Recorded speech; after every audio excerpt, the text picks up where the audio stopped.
En dan is het weer zo'n koude, kille novemberdag met een protte bewolking. En dan had hij zin het zwier. En dan denk je bij jezelf, het wordt uit een droog luchter. Hij komt er nog wel even terug. Wel, de komende dagen, ja, het zucht er even wat wisselvalliger uit. Maar laat ik beginnen met joen en vannacht. Mist, dichte mist op plakken, ik wil bewolking en een peer opklaringstemperaturen. 1 tot 4 graden, de hoogste temperaturen op de eilanden, de lagere temperaturen in het oosten en het zuidoosten. En de wind is nog altijd een zwak ontmatig letter vrij krachtig en komt uit het zuiden waai de vrij krachtige wind aan de kust. Morgen de intocht van Sinterklaas. Eerst nog mist de naai zinnen, vooral in de maand te zinnen en misschien van een pad in de midden en daarna wordt het bewolkt. Maar het blijft wel droog. En de temperaturen zullen bij de 8 graden hinnen.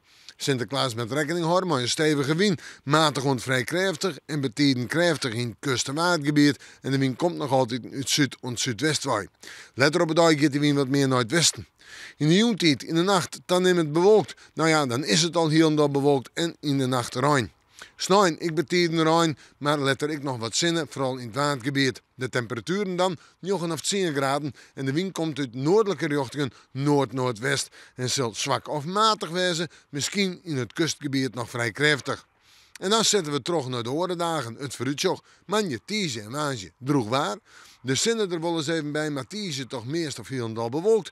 En de temperaturen eerst nog om en de bij de 8 graden hinnen, op waantjes aan 9 graden. Nou ja, en de wind gaat weer om naar het zuiden toe. We moeten morgen maar weer even in het waasje.